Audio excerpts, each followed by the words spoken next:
Moçada, boa tarde, tudo bem?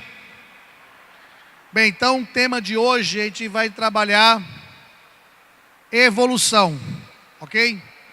Melhor, evolução dos seres vivos. Nós iremos tentar aqui trabalhar nessas duas aulas as teorias evolucionistas, as evidências da evolução, os tipos de seleção e o mecanismo de formação de espécies. Eu só queria saber um retorno aqui, se nesse ritmo de falar está claro com vocês? Está? Porque às vezes eu posso engatar uma segunda, uma terceira e começar a falar muito rápido e ficar às vezes atropelando alguns conteúdos. Eu prometo a vocês que eu vou me policiar, tá certo? Tudo bem? Então vamos lá, gente. Bem, primeiramente uma frase aqui, uma reflexão, né? É que a evolução do homem passa necessariamente pela busca do conhecimento. Ou seja, vim no final de semana assistir aulas de ciências da natureza, como química, física, biologia, produzir textos para que sejam avaliados, né? Resolver exercícios aos sábados e aos domingos. É exatamente o que vocês estão fazendo. Vocês estão buscando o conhecimento para que vocês possam lograr êxito no Enem, que irá ocorrer no dia 5 de novembro e no dia 12 de novembro. Espero que todos vocês consigam uma pontuação excelente para que vocês possam conquistar a vaga do curso que vocês desejam fazer. Ok? Vamos lá, gente. Bem, eis o nosso plano de aula de hoje. As teorias acerca da evolução, as evidências da evolução, como falei para vocês, os tipos de seleção e o mecanismo de formação de espécies, ok? Vamos lá.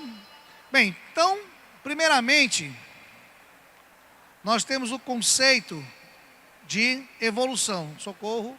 Ok, pronto. Moçada, evolução, ela vai ser uma parte das ciências biológicas que estuda as modificações dos seres vivos ao longo de gerações. Ou seja, quando eu coloco o termo geração, eu estou evitando colocar o fator tempo, porque o tempo ele é extremamente relativo de acordo com a espécie estudada. Por exemplo, um dia para a espécie humana, em termos de evolução, pode ser muito pouco, pode ser nada. Mas um dia para a multiplicação bacteriana pode ser muito. Então, geração vai depender de ser vivo para ser vivo. Então, a primeira coisa que você tem que ter consciência é isso. A evolução é o estudo das modificações das populações, é o estudo das modificações dos seres vivos ao longo de gerações. Outra coisa muito importante, que caiu já inclusive na prova do Enem, se não me falha a memória, deve ter sido em 2015, é que nem sempre evolução significa melhora. Nem sempre evolução vai indicar melhora. Evolução, moçada, é adaptação. É você ter a variedade de seres vivos naquele ambiente e a pressão seletiva, ou seja, o ambiente, promover a seleção daqueles mais aptos. Às vezes, uma seleção pode levar uma população à extinção, ok? Então, tenhamos clareza quanto a isso, tá joia? Vejamos. Bem, as teorias acerca da evolução, a começar antes do lamarquismo, temos o fixismo. O que é isso? O fixismo, turma, significa dizer o quê? Que as espécies não sofreram modificações ao longo de gerações e que todas surgiram ao mesmo tempo. Isso se baseia no devido período pré-cambriano, onde todas as espécies aparentemente surgiram naquele mesmo período. Mas, no final do século XVIII, começou a surgir um pensador francês chamado Jean-Antoine Pierre Baptiste de Monet, cavaleiro de Lamarck. Lamarck, ele foi o primeiro a defender a evolução, uma vez que ele usava dois argumentos bastante válidos. Primeiro seria quem?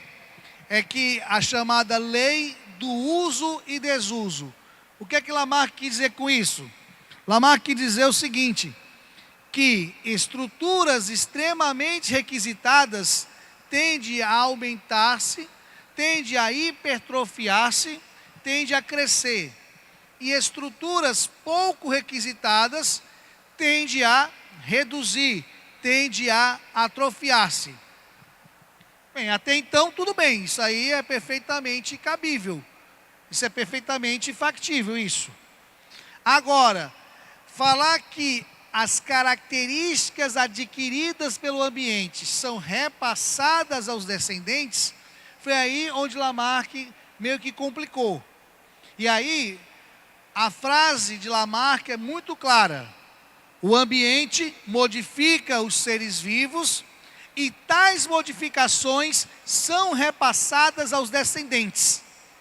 Tanto que Charles Darwin, ele tentou explicar Lamarck usando um exemplo do pescoço das girafas. Darwin falava que Lamarck, no seu lamarquismo, falava o seguinte, que as girafas tinham um pescoço de um certo tamanho, e através do esforço para pegar alimentos cada vez mais altos, eles tinham o quê? Tinham uma tendência a crescer o seu pescoço. Ok?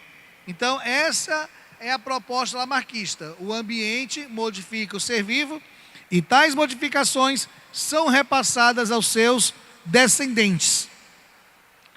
Vejamos a outra teoria evolucionista. Mas antes disso, nós temos quem? A questão das críticas, uma análise crítica ao lamarquismo. A primeira crítica foi o quê?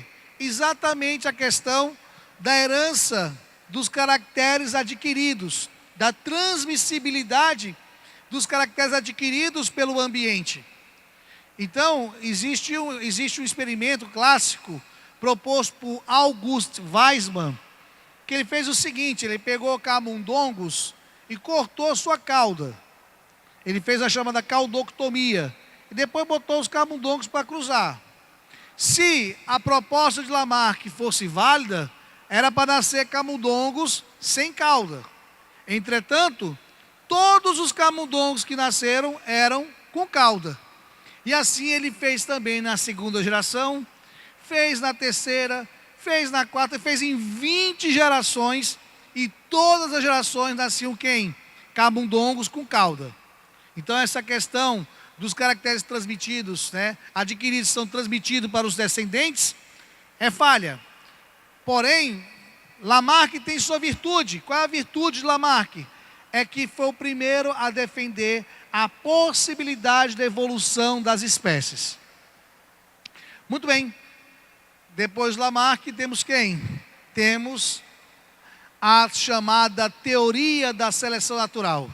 Essa teoria da seleção natural, ela é popularmente conhecida como darwinismo, uma vez que o grande ícone é Charles Darwin, ou então no bom inglês, Charles Darwin, mas devemos dar crédito também a um cidadão chamado Alfred Russel Wallace.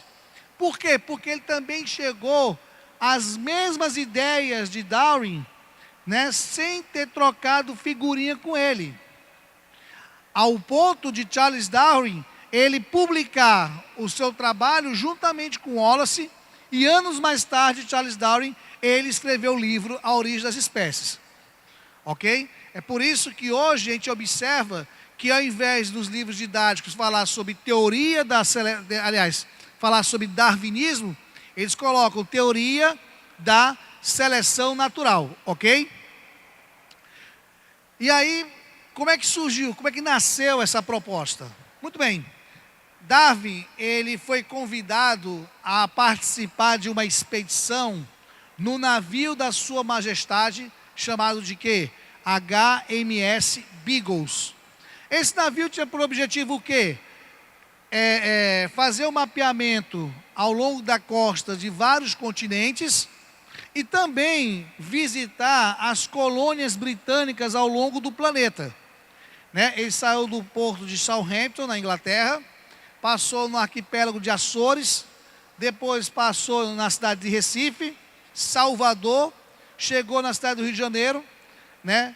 Ficou chocado com o que viu, né? Disse que os brasileiros eram selvagens, e eu concordo com ele. Por quê? Porque na época ele chegou aqui no Brasil, era o quê? Era uma sociedade escravocrata. Então ele ficou chocado com a escravidão, né, violenta que tinha aqui no nosso país. Depois ele foi para as Ilhas das Malvinas, passou pela região da Terra do Fogo, subiu pelaquela corrente de Rubô ao longo da costa chilena e parou num arquipélago fantástico chamado o quê? Galápagos. Galápagos, ele é assim fantástico, por quê? Porque ele fica próximo à linha do Equador, então recebe quem? Recebe corrente de água quente e corrente gelada.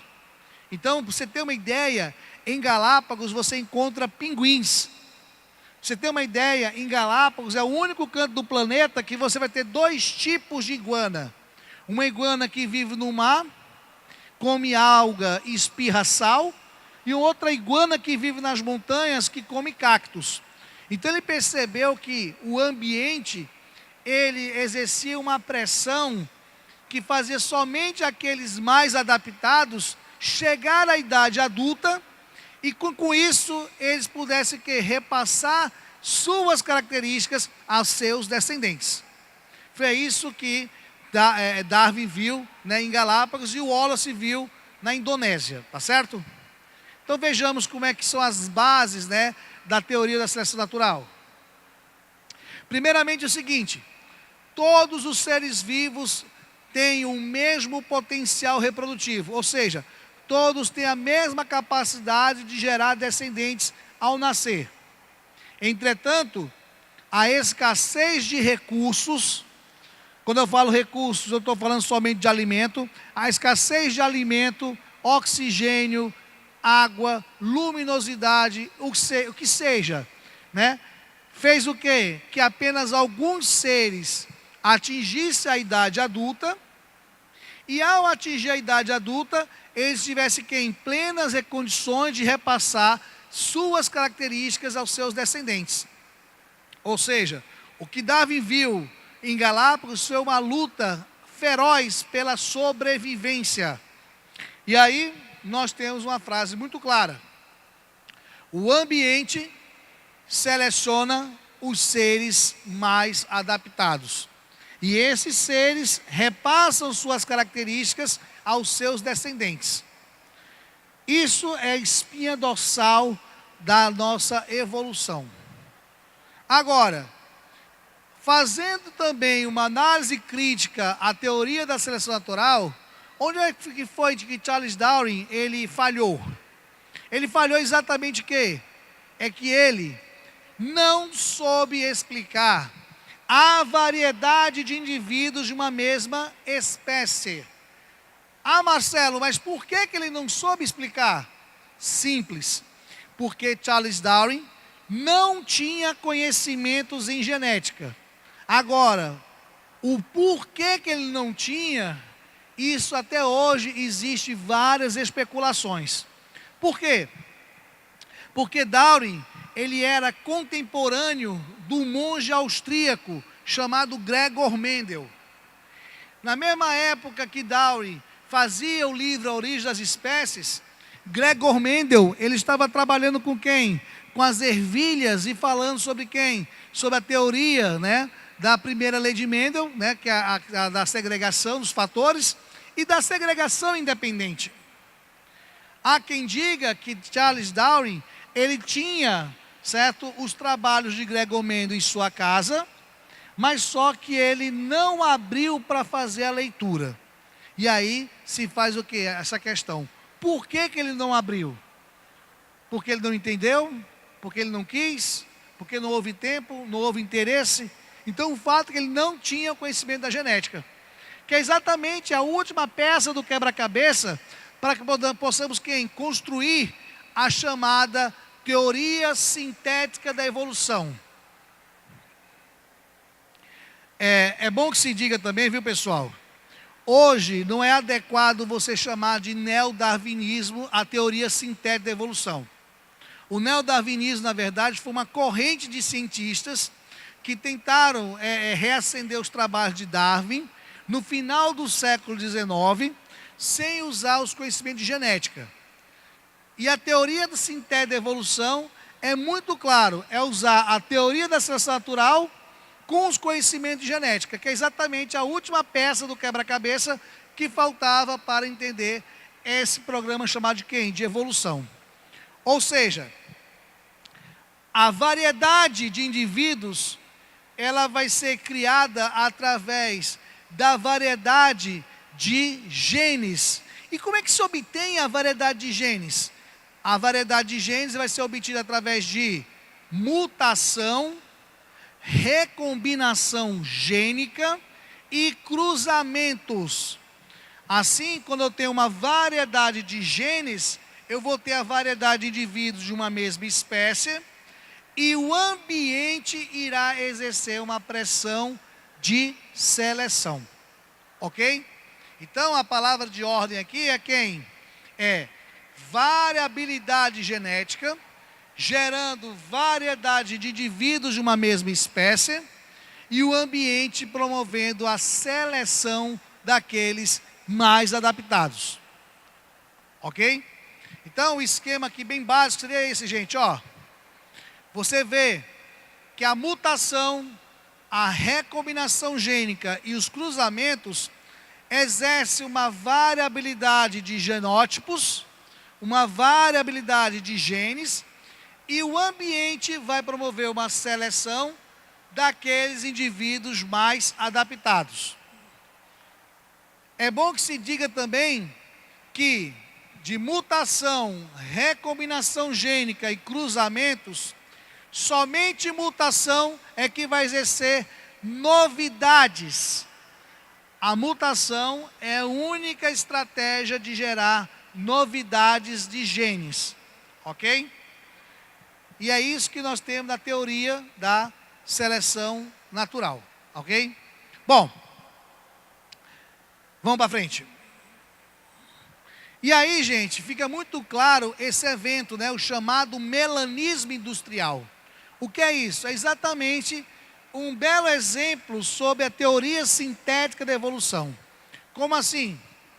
É que antes da Revolução Industrial, né, os subúrbios das cidades britânicas eram formados por rochas e troncos claros. Ou seja, não havia esse poluente. De forma que uma mariposa chamada de Biston betulária, ela tinha o formato claro e o formato escuro.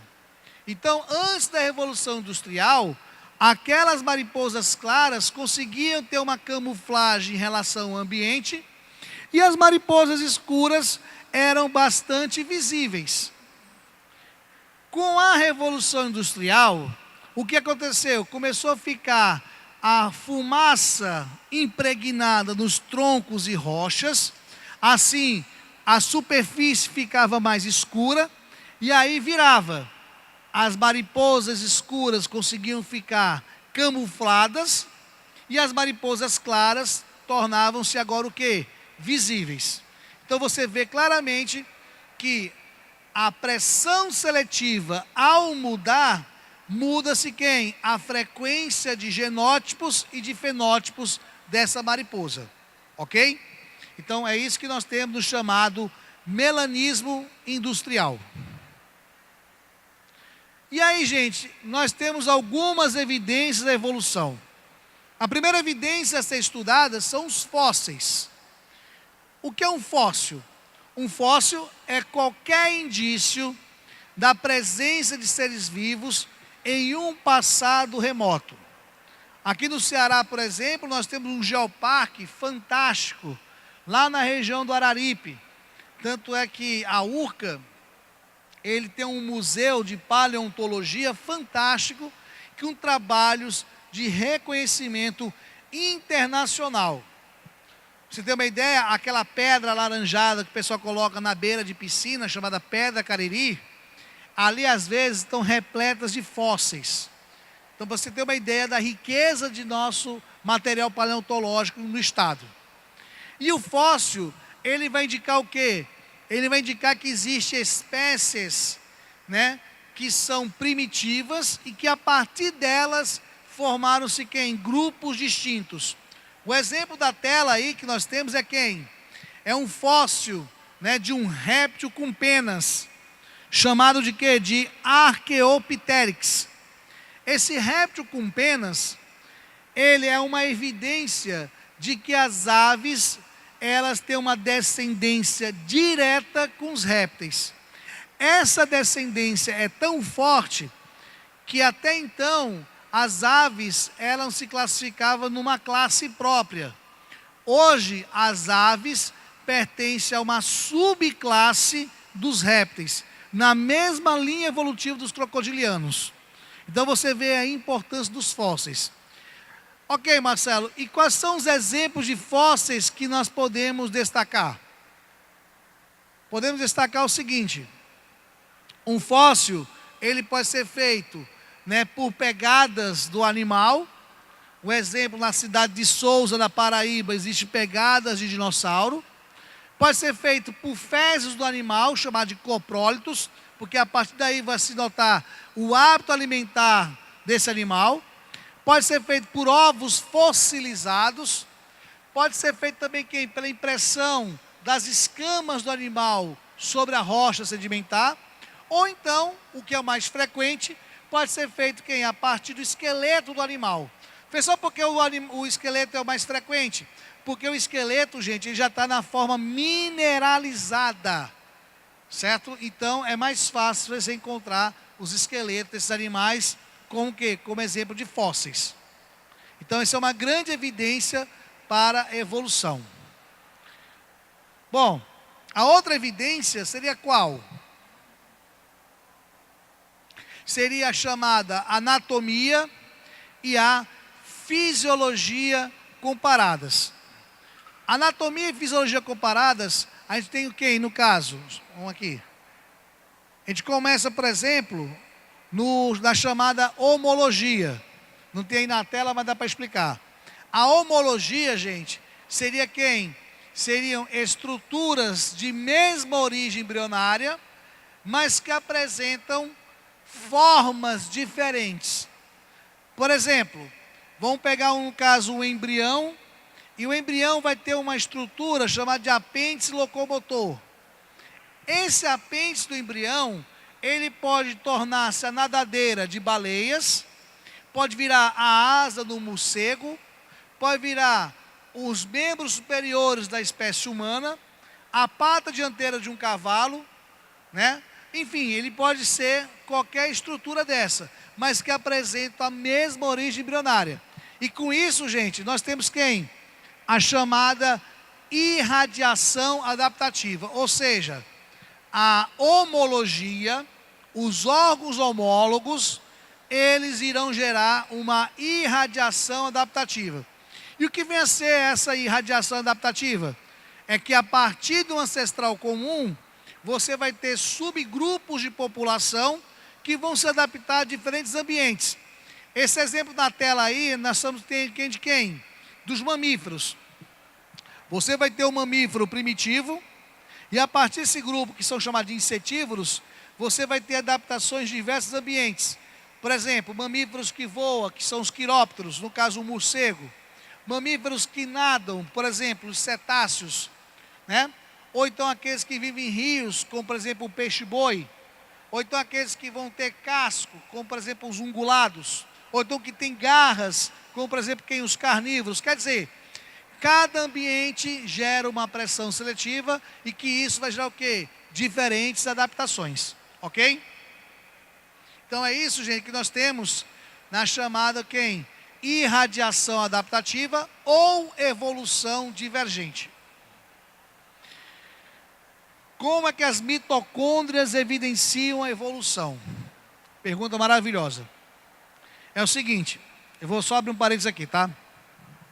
Mitocôndrias e cloroplastos, elas são organelas que, segundo uma cientista chamada de Lynn Margulis, elas na verdade eram no passado procariontes, ou seja, bactérias primitivas que foram englobadas por quem? Por eucariontes primitivos.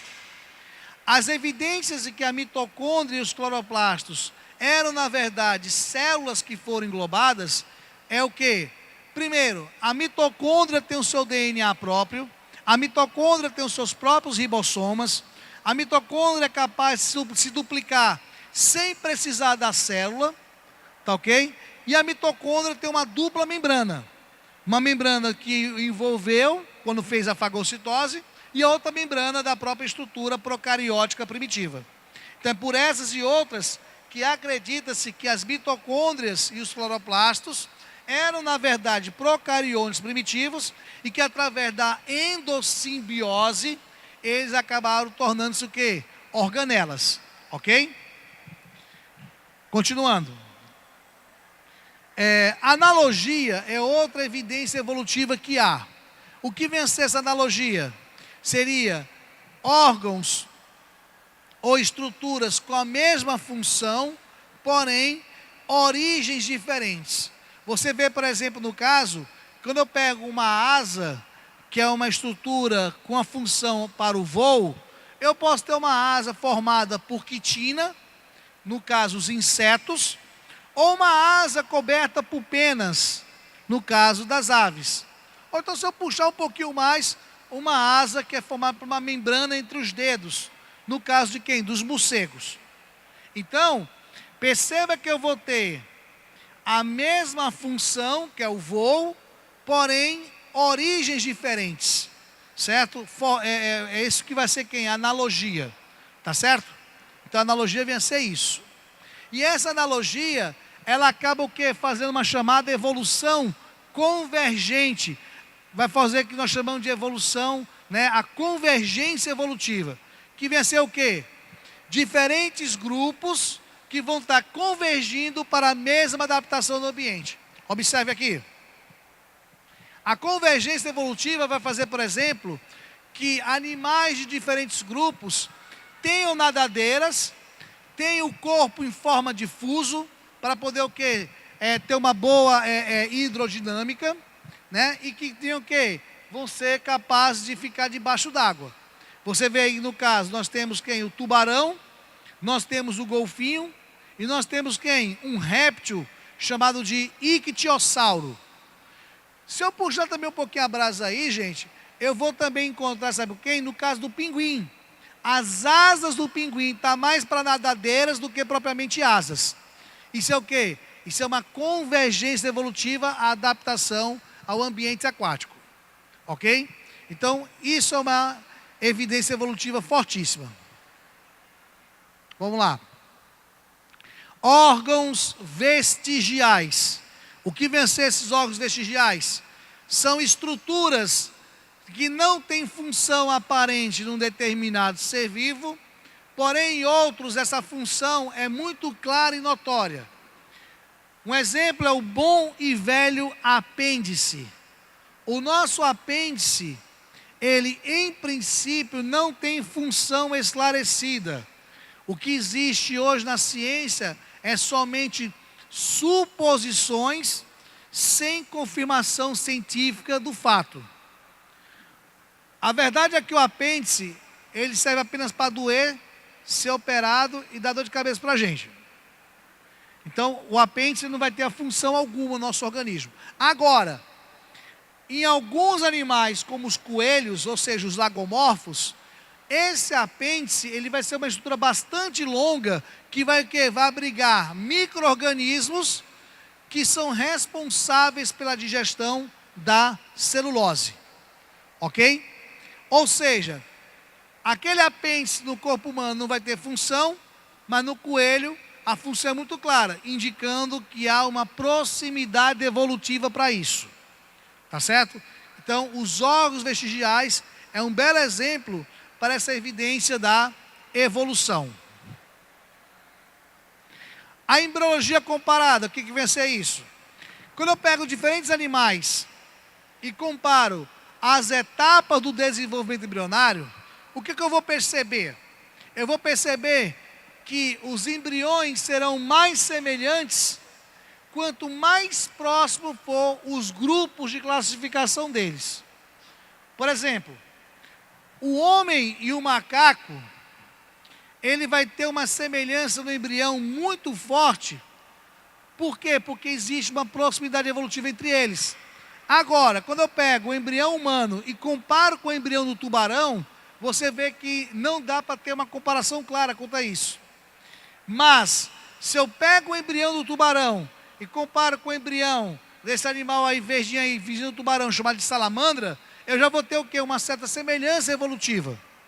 Ou seja, o desenvolvimento embrionário, ou a ontogenia, ele recapitula a evolução e a classificação dos seres vivos, a chamada filogenia. Então, isso é uma grande evidência evolutiva. E, finalmente, nós temos quem? Nós temos a chamada bioquímica comparada. A bioquímica comparada, turma, é o quê? É quando eu pego algumas proteínas de diferentes seres vivos e eu vou ter uma semelhança diretamente proporcional com a proximidade evolutiva dos grupos. Por exemplo, uma proteína tirada da respiração celular. Quando eu comparo em diferentes grupos, eu vou ter um distanciamento evolutivo de acordo com o número de aminoácidos diferentes. Você vê que o homem e o macaco, na mesma proteína, só vão diferir 8 aminoácidos. Mas quando eu pego o homem e comparo com a rã, já vai para quem? Já vai para uma torre de 87, 67, 57 aminoácidos. Ou seja, a semelhança bioquímica vai ser diretamente proporcional ao grau de evolução do ser vivo. Aplicação prática. Até um bem pouco tempo, a insulina que era administrada ao pessoal da diabetes tipo 1 era extraída do pâncreas de alguns animais, do carneiro, do boi, do porco. Por quê? Porque a insulina suína, a insulina bovina e a insulina ovina eram muito semelhantes da insulina humana. Hoje não se usa mais porque se usa hoje a insulina fruto de engenharia genética, da tecnologia do DNA recombinante. Tá ok? É a chamada insulina sintética. Mas até bem pouco tempo, a insulina extraída era quem? A insulina, né, de animais. Então isso é o quê? Isso são evidências evolutivas muito claras quanto a isso. E aí, turma, nós temos quem? Os tipos de seleção natural. De cara, nós temos quem? Pelo menos 3 tipos clássicos. A seleção direcional, a seleção estabilizadora e a seleção disruptiva. Vamos ver cada qual a diferença de uma e a aplicação prática para a outra, tá certo? A começar nós temos quem? A seleção direcional. O que vem a ser isso? Seleção direcional é aquela em que quanto mais extremo for o ambiente, quanto maior for a pressão seletiva do ambiente, maior vai ser a adaptação dos grupos populacionais. Um exemplo prático é a questão do mecanismo de resistência bacteriana a antibióticos. Como assim? Sabemos que hoje os antibióticos, eles têm que ser cada vez mais poderosos para combater cada vez mais bactérias resistentes. Tanto é que alguns pesquisadores mais pessimistas falam, né, que essa batalha do antibiótico versus bactéria já é uma guerra, né, é uma guerra perdida, que o homem vai perder essa batalha. Por quê? Porque existe o grupo das chamadas superbactérias.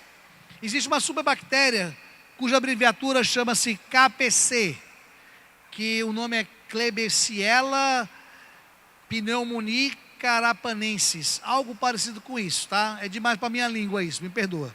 Mas a KPC, ela é uma bactéria que ela apareceu na região da Índia e ela foi trazida à Europa por conta do chamado turismo médico. Como assim? É porque é o seguinte, alguns europeus, eles fazem verdadeiras migrações, peregrinações à Índia, em busca de cirurgias e tratamentos mais baratos e com mão de obra extremamente especializada. Para você ter ideia, o país que tem o maior número de doutores, certo, do mundo é a Índia. E doutor que eu estou falando não é doutor médico não, é doutor com doutorado. O cara já fez o curso superior, após o mestrado, já fez aqui um doutorado. Então o país que tem o maior nível de pessoas do meio acadêmico são os indianos. E aí o que acontece? Muitos europeus saíam, né, dos seus países para ir para a Índia para fazer cirurgia com profissionais extremamente competentes e a mão de obra muito barata. Para você ter uma ideia, né, vamos supor que uma cirurgia, né, de retirada de pele, uma cirurgia plástica, tá? Ela custasse 10 mil euros na Europa. Na Índia, essa mesma cirurgia, com passagem aérea, hospedagem, internação em tudo, sairia em torno de quê? De 3 mil euros. Então, o fluxo foi muito forte. E aí o que aconteceu? Aconteceu que algumas pessoas, elas pegaram essa superbactéria nos hospitais indianos, não sei se foi em Delhi, se foi em Hyderabad ou se foi em Mumbai, e eles acabaram levando essas bactérias para a Europa. E aí começou a aparecer superbactérias. E algumas dessas superbactérias chegaram ao Brasil. Pessoal, e o que é que o Brasil tem a ver com isso? Sabe qual foi a consequência? A Agência Nacional de Vigilância Sanitária, a Anvisa, ela determinou que qualquer antibiótico comercializado no território nacional tem que ser feito através de receita médica, com o nome do antibiótico ou do princípio ativo, com a dosagem e a posologia. E digo mais, a receita só vale por 10 dias. Se passar dos 10 dias, vai ter que fazer a nova receita. Ou seja, as regras para adquirir antibiótico foram endurecidas por conta de quem? Para evitar, né, o uso indiscriminado de antibiótico e o risco de surgimento de quem? De bactérias resistentes ao tratamento. Um outro exemplo, para você ter uma noção disso, seria o quê? A tuberculose. A tuberculose, gente, ela é causada pelo Mycobacterium tuberculosis ou simplesmente o bacilo de Koch. Uma vez diagnosticada tuberculose, o tratamento feito hoje é como? A pessoa ela vai fazer um tratamento à base de streptomicina e vai ficar tomando antibiótico durante 6 meses. Acontece que, nos 2 primeiros meses, começam a desaparecer os sintomas da tuberculose. Febre, suores noturno, tosse, hemoptise, que é a expectoração com sangue. Então a pessoa ela começa a se julgar que está curada. Mas a cura de uma doença é a combinação de quem? Da ausência dos sintomas e sinais clínicos com a negativação dos exames. Então ela teve a cura clínica, mas ainda a bactéria está no corpo dessa pessoa. E aí é onde mora o perigo, porque a pessoa acha que está curada, começa o quê? Relaxar o uso de antibióticos. E aí ao relaxar o uso de antibióticos, faz que venham surgir formas resistentes da tuberculose, e aí a pessoa vai ter que tomar um antibiótico mais forte, e o que era um tratamento de 6 meses vai virar o quê? Um tratamento de 1 ano. Entendeu? Então, é isso um exemplo prático de quem? De seleção direcional. Ambientes extremos selecionam fenótipos extremos. Um outro exemplo de seleção é a seleção estabilizadora. O que ela quer dizer com isso? É que os indivíduos de características extremas para mais ou para menos, são eliminados, e aqueles com características intermediárias são selecionados pelo ambiente. Um exemplo clássico é a relação da talassemia ou anemia falciforme com a malária. Vamos explicar com calma isso. É o seguinte, a anemia falciforme é uma doença genética que quando a pessoa ela tem o par de genes dessa anemia, ela vai ter todas as hemácias defeituosas. E aí ela tem um risco de morte muito grande. Ela acaba morrendo porque não vai ter hemácias saudáveis para quem? Para o seu tratamento.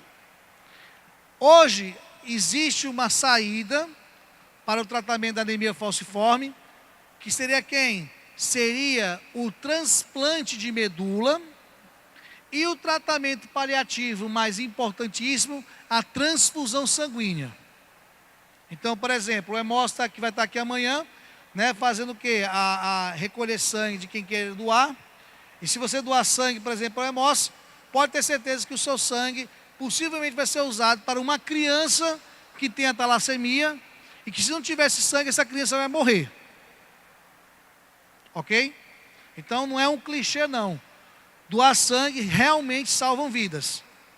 Não é somente vítimas de acidente não. Existem doenças em que o sangue é fundamental, a terapia, até que ela consiga o quê? Né? Um tratamento mais duradouro. Um exemplo é essa doença, a talassemia, ok?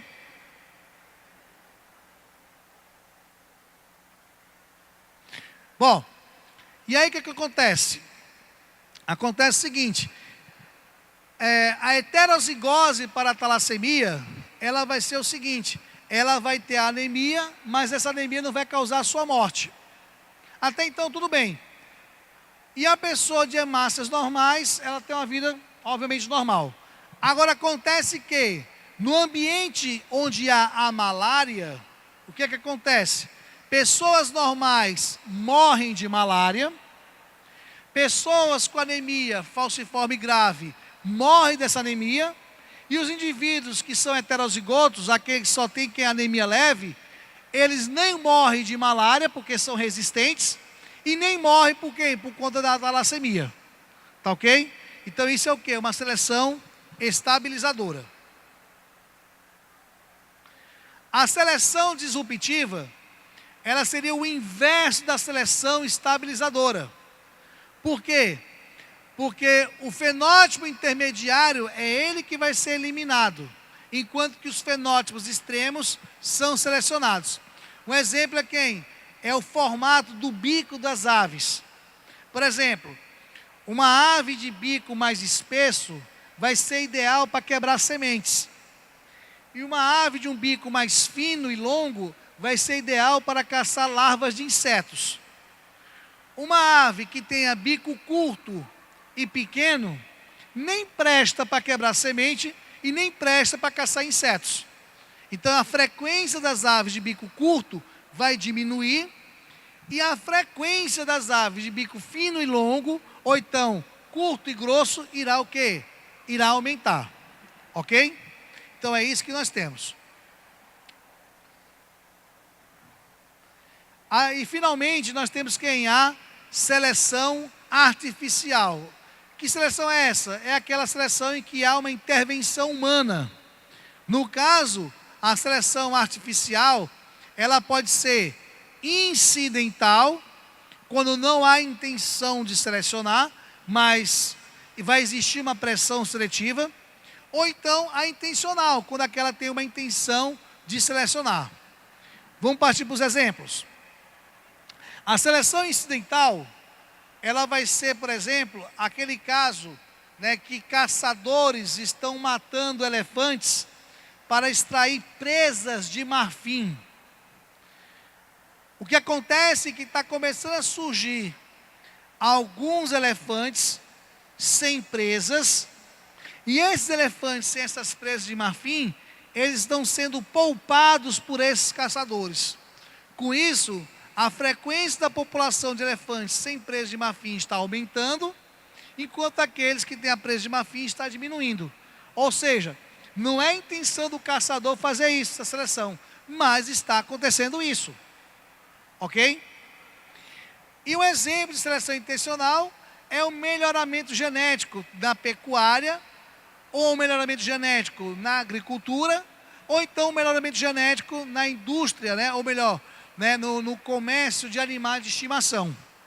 Você vê que, não vou botar muito tempo não, nos últimos 15 anos não, vou botar assim, nos últimos 5 anos, você percebe que houve uma explosão de variedade de raças, ou estou errado? Você vê, por exemplo, aquela raça daquele cachorro caríssimo, o Shih Tzu, né? Você tem o Pug, você tem o Box francês. Então você vê que tem raças que estão surgindo aí e que estão cada vez mais presentes, tá certo?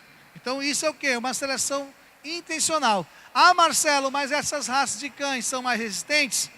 Não. Essas raças de cães selecionadas desse jeito, às vezes trazem consigo algumas doenças inerentes à raça. Dá um exemplo. O Pinscher, aquele cachorro imenso, né? Ele tem, né, uma tendência muito forte a ter um quadro de diabetes. É por isso que com o passar do tempo ele vai ficando cego e é por isso que ele vai morrer do coração. Entendeu? É por conta disso. Me lembrou agora também um problema que o Ceará está passando muito forte e que as pessoas estão percebendo nos bares e restaurantes. A escassez de camarão. Há uns 10 anos atrás, há uns 15 anos atrás, Ceará, Rio Grande do Norte e Bahia eram os maiores produtores de camarão do Brasil. Você andava ali para a banda de Aracati e você via que tinha muitas indústrias de camarão, né, Parajuru, Fortim, no Rio Grande do Norte também. O que aconteceu? Aconteceu que os caçicultores, eles selecionaram o camarão pensando somente aonde? No tamanho e na qualidade do camarão. Mas não selecionaram camarões pensando o quê? Na resistência de algumas pragas. Pois bem, surgiu uma praga aí nos últimos anos, mais forte do que nunca, que é a praga, né? Que é um vírus do fogo do camarão. Aparece uma espécie de uma mancha laranja no camarão, e esse camarão ele não cresce no viveiro, e pior, ele acaba morrendo. Com isso, está havendo uma redução de camarão de grande porte, tipo exportação, por conta dessa situação, e o camarão caiu de quem? De tamanho, e aumentou de quem? Aumentou de preço. Isso tem a ver com o quê? Com seleção artificial, ok? Bom, e finalmente, nós temos quem? O processo da formação de espécie, né? A chamada especiação. Antes de falar sobre isso, vamos relembrar o conceito de espécie. Ora, espécie é um ser vivo que apresenta identidade genética própria e que seja capaz de se reproduzir de forma sexuada ou assexuada, né, ao deixar os seus descendentes. Então, uma espécie, ele tem que ter o quê? Seu patrimônio genético próprio, ele seja capaz de gerar descendentes, seja por via sexuada ou assexuada. Na imagem aí, tem espécie, tanto pode ser quem? Das bactérias, passando por as algas, protozoários, fungos, plantas, até chegar nos simpáticos suricates aí, né? Que são os animais, ok? Muito bem. Então, o mecanismo de especiação, ele começa com quem? Ele pode ser uma evolução anagênica ou uma evolução cladogênica. E uma não elimina a outra, tá certo? A evolução anagênica é quando você tem uma espécie A, essa espécie A, ela vai ser eliminada e vai surgir uma espécie B. Ou seja, é como se fosse quem? A evolução bacteriana. A evolução bacteriana é uma evolução claramente anagênica. A população menos resistente a antibióticos vai ser eliminada e aquela população mais resistente vai o quê? Vai sobreviver. Então, a anagênica é isso, é uma sequência. Enquanto que a cladogênica, você vai ter quem? Você vai ter ancestralidade em comum. Por exemplo, lá na formação das plantas, nós sabemos que as algas vai ser que é um ancestral comum de todos os grupos vegetais. O grupo que dá origem quem? Aos musgos, às samambaias, aos pinheiros e às árvores frutíferas. Todos eles descenderam quem? Do mesmo ancestral, que são as algas verdes. Então aí você tem quem? Uma evolução por cladogênese. Clado significa ramo, ramificação, ok? E aí, turma, nós temos os mecanismos de especiação. A começar a especiação alopátrica. A especiação alopátrica é quando você tem uma população e que por acaso ela sofreu um isolamento geográfico. Nesse isolamento geográfico, os grupos formados passaram a ter fluxos gênicos independentes. Professor, peraí, vamos com calma na dor. O que é fluxo gênico? São os mecanismos de geração, né, de características genéticas. Mutação, reprodução, recombinação gênica. Isso é o fluxo gênico. E aí você vai ter quem? Eles vão ter fluxos gênicos independentes, cada um vão ter quem? As suas variações genéticas, até chegar um dado momento que eles vão ser quem? Espécies distintas, uma vez que eles serão incapazes de se reproduzir e gerar descendentes férteis. Um exemplo que eu coloquei na tela, está difícil para ver um pouquinho, certo? Mas é a origem de quem? A origem do elefante. Ô, Norberto, obrigado, cara. Viu? O elefante, por exemplo, você tem quem? Você tem o elefante primitivo, aí formou-se quem? 3 linhagens. Uma linhagem entrou em extinção, que é do mamute. A outra linhagem deu origem de quem? Ao elefante africano. E a outra linhagem deu origem de quem? Ao elefante asiático. Então você vê que isso é o quê? Um processo de especiação alopátrica. Agora, turma, a alopatria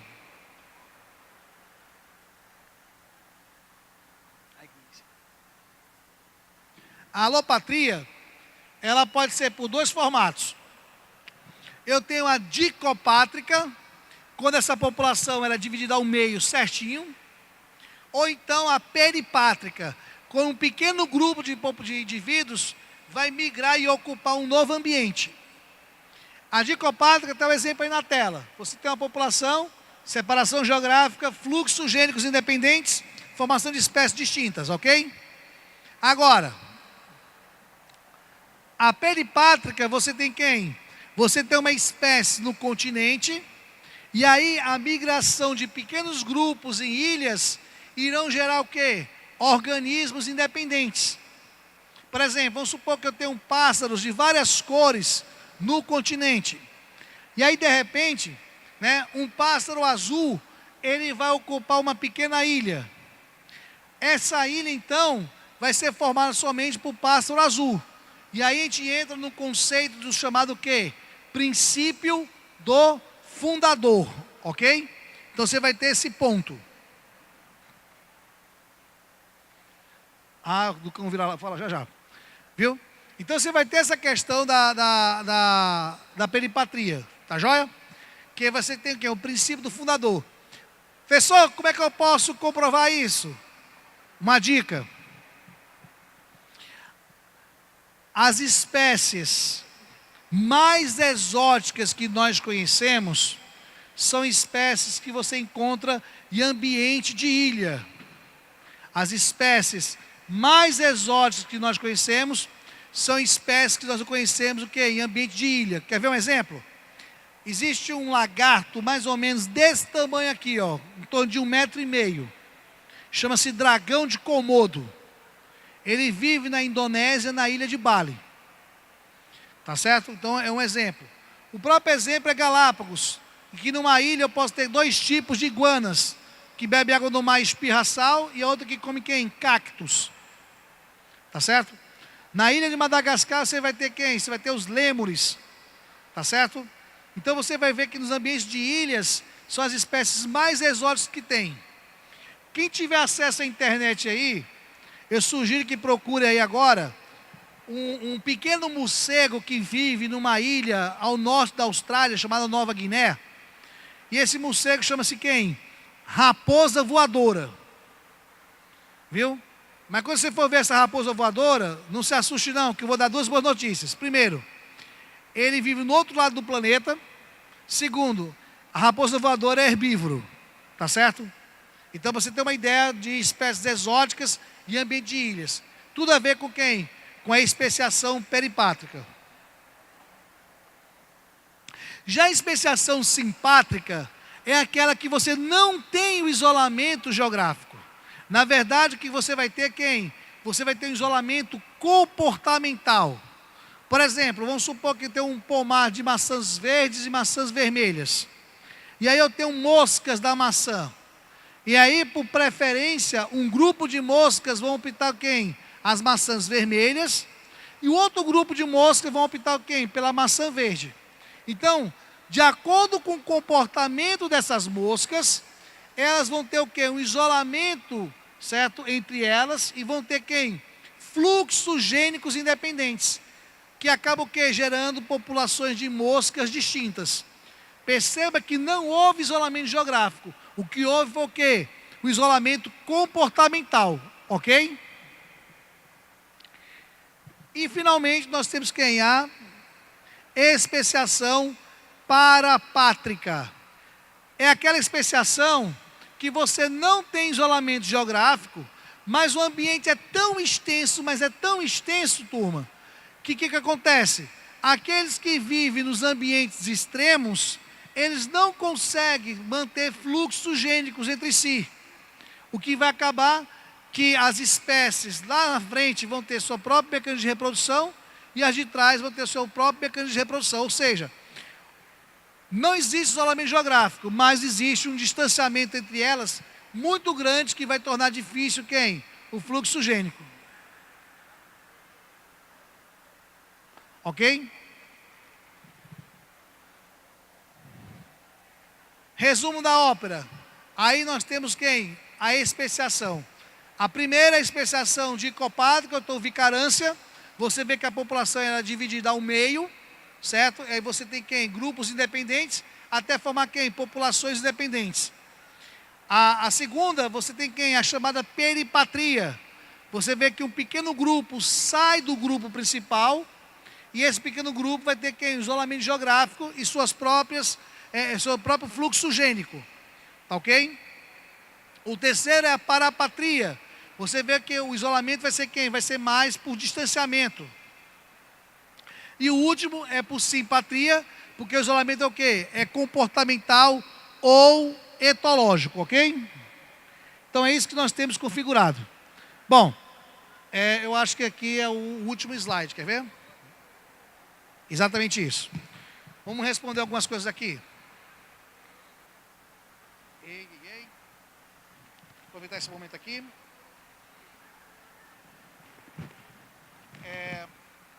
Na Índia, a poluição está deixando os cachorros azuis. É possível que gerações futuras venham nascer com essa modificação? Bom, se essa modificação nos cães na Índia vir a ser modificação genética e seja repassada aos descendentes, é capaz que sim. Agora tem que saber o motivo dessa coloração dos cachorros, tá certo? Falando em cachorro, surgiu outra pergunta também aqui, quer ver?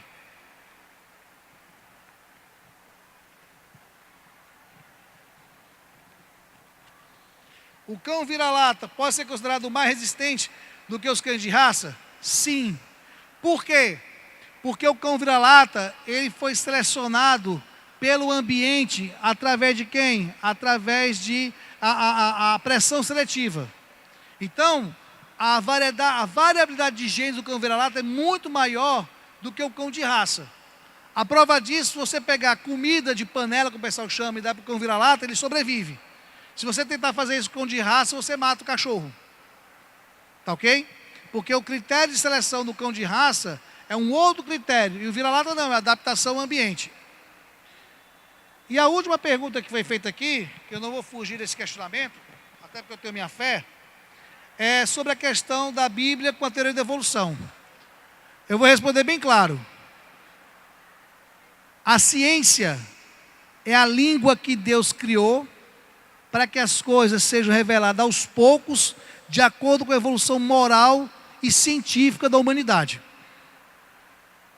Ok? Se você pegar Por exemplo, no livro Gênesis, né, o capítulo 1, versículo 1 ao 10, ele fala sobre a origem de tudo. Aquilo ali, gente, ele veio do aramaico. Né? O meu amigo Benhu está aqui atrás, ele vai confirmar depois. O aramaico, ele teve várias traduções. Então, o dia que ele está falando lá, na verdade, pode ser trazido por era. Entendeu? Então, o que acontece? Quando Deus falou que o homem, ele surgiu em 6 dias, no 7 descansou, aquela palavra dia pode ser era. Certo? Tudo surgiu em eras diferentes, uma delas aqui, ele descansou. Na mesma passagem tem lá, fala assim, que o homem surgiu da lama, certo? Através do barro. Mas estudos apontam que a vida surgiu da lama. Entendeu? Então, muitas coisas têm que ser interpretadas. Agora, isso é uma questão da fé de cada um de nós. Entendeu? Tem a fé e a não fé, isso é uma crise que cada um de nós temos. A minha é bem clara. Eu creio na existência de Deus, na intervenção de Maria e tudo. Sou bem claro quanto a isso. E isso não vai me incomodar em nenhum momento, né, de falar sobre questões científicas. Tá ok? Sobre evolução. Não me incomoda em nenhum momento. Porque as coisas têm que ser interpretadas. Na verdade, existe alguém, né, com a sua vontade, e a regra do jogo chama-se ciência. Para que as coisas possam acontecer. Tá legal, gente? Bom, eu acho que o meu tempo já está mais estourado, né? Oi, bem, tudo bom? Tá ok? Pessoal, muito obrigado pela paciência. Tá certo? Até o próximo encontro. Um abraço.